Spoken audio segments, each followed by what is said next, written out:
Hello and welcome to the video. This is my current Crested Gecko Vivarium. It is home to my Crested Gecko Chris. They are a species of gecko native to the islands of New Caledonia. It has definitely seen better days, so in this video I'll be redoing it. My plan is to create the ultimate Crested Gecko Biotope.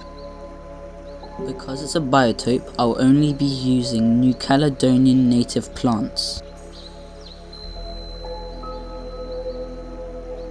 To start the project, I need to deconstruct the old enclosure. After that, I can remove the old background. Then we can remove the bioactive substrate. I also take out the drainage layer barrier and the drainage layer. Once done, I can wash the enclosure.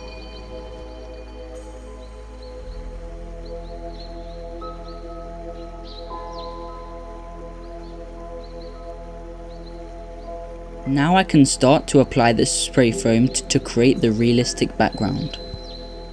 I apply a thick, even layer so I will be able to attach hardscape. I am using Tiger spray foam, but any pond safe spray foam would work. Now I can attach hardscape into the background. I am first using cork bark. Now I place in a branch into the background.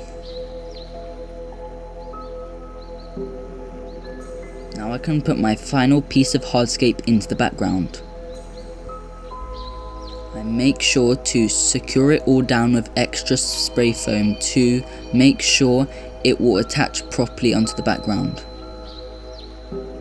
Now the hardscape is in, I can apply bone dry cocoa fiber. This is what makes the background look naturalistic.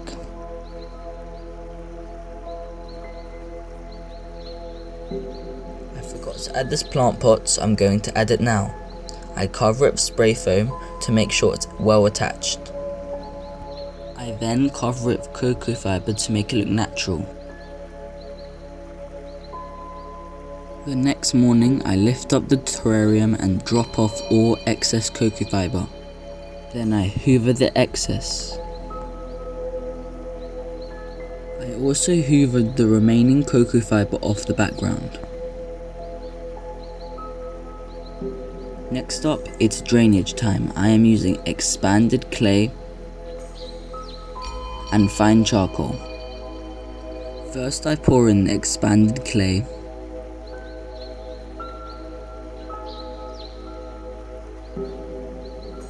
Then I pour the fine charcoal. The reason I'm using fine charcoal is because it takes the impurities out of the water. Then we mix our drainage layer evenly.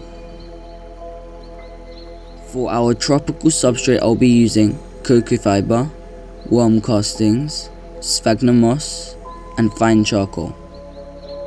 Now we mix the substrate evenly. For the drainage layer to work, you need a substrate barrier. I am using window screen mesh. This prevents all organics from entering the drainage layer, allowing it to stay clean. First I add the substrate to the corners of the tank. This stops it from entering the drainage layer from the sides or the corners. Now I do the same for the sides.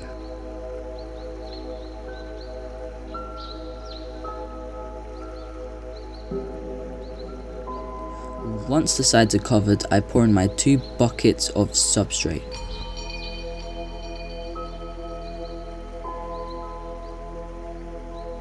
Now it's time to add the sphagnum moss. I place it all over the background in cracks and crevices it can fit in. I also use it to cover up some areas I didn't put cocoa fiber on.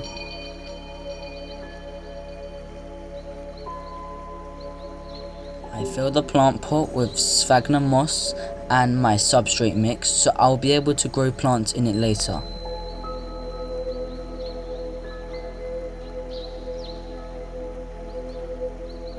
The plants I will be using are Hoya australis, a bird's nest fern, pothos, Kentia palms, and Plendra elegantissima. I start by planting this pothos that was in Chris's old vivarium. Pothos is a very good plant for any terrarium because it's very hard to kill it. This gave it its nickname Devil's Ivy. Next I'll be planting one of my favourite plants, bird's nest fern. I'm planting it in the overhang because in the wild it would grow on trees and other plants. This is called an epiphyte. Next I plant the small Hoya plants around the cork bark. I later changed the position where I plant them, but I keep this one I planted in the background plant pot. It did not want to stay in there, so I put extra soil and packed it down. I also plant a Hoya australis in the sphagnum moss. As I mentioned earlier, I changed the position of these Hoya plants to the front as they are quite small and need more light. Next, I plant these large pothos plants around the cork bark. This variety of pothos is called golden pothos. You can see why it's called that by the golden stripes on its leaves.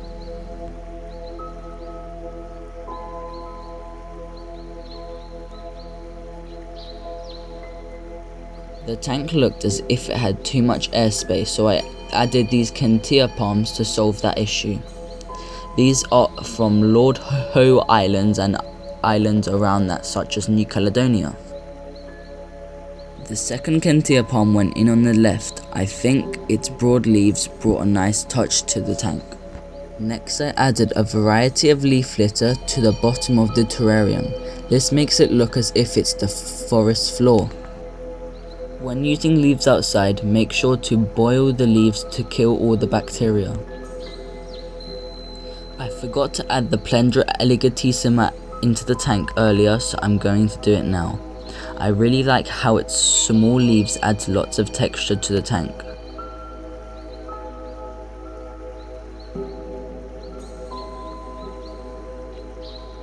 This plant is endemic to the islands of New Caledonia, which means it can be found nowhere else but New Caledonia. As a finishing touch, I add the coconut to his tank. Every good terrarium needs a cleanup crew, so I add a group of isopods to the leaf litter.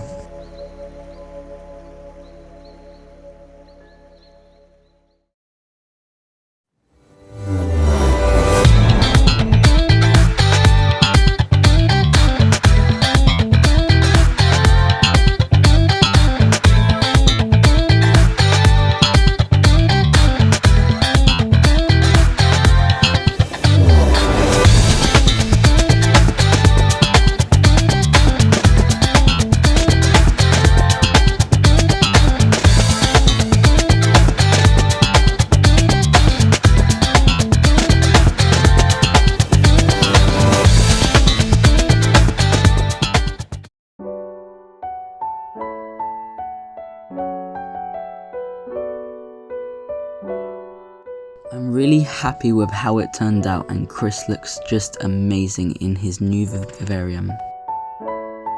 If you've watched this far, please consider subscribing. Until next time, goodbye.